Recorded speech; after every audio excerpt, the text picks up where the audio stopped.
एक छोटे से गांव के किनारे एक पुराना वीरान बाग था। कभी ये बाग फूलों की खुशबू से महकता था, मगर अब वहां सूखे पत्ते, टूटी शाखें और खामोशी थी। लोग उसे भूला हुआ बाग कहते थे। एक दिन एक छोटी सी लड़की आयशा खेलते खेलते इस बाग तक पहुंच गई। उसने देखा कि बाग उदास लग रहा है, जैसे उसे किसी की जरूरत हो। आयशा के दिल में हमदर्दी जागी। अगले दिन वो एक छोटा सा पानी का डब्बा और कुछ बीज लेकर आई।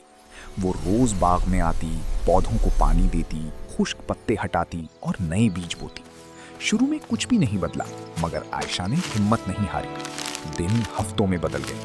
फिर एक सुबह एक नन्हा सा सब्ज पत्ता जमीन से झांक रहा था। आयशा खुशी से झूम उठी।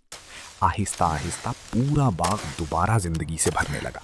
रंग बिरंगे फूल खिल गए, परिंदे वापस आ गए और बाग में खुशबू फैल गई। गांव के लोग हैरान रह गए। उन्होंने पूछा, ये सब कैसे हुआ? आयशा मुस्कुराकर बोली, बस थोड़ी सी मोहब्बत और सब्र से। उस दिन के बाद बाग सिर्फ खूबसूरत नहीं रहा, बल्कि उसने सबको ये सिखा दिया कि अगर हम किसी चीज को वक्त, मेहनत और मोहब्बत दें तो वो फिर से जिंदा हो सकती है। Sprinkle.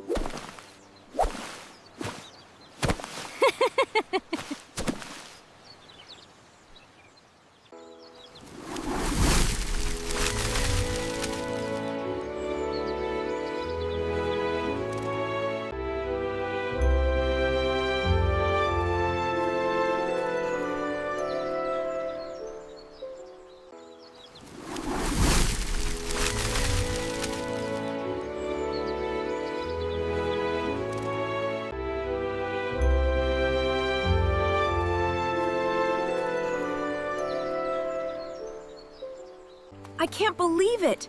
It's like a dream! Look at the colors and the lights! We finally found it! It's magnificent! And these ones only bloom when you sing to them. Oh my goodness, look at the color!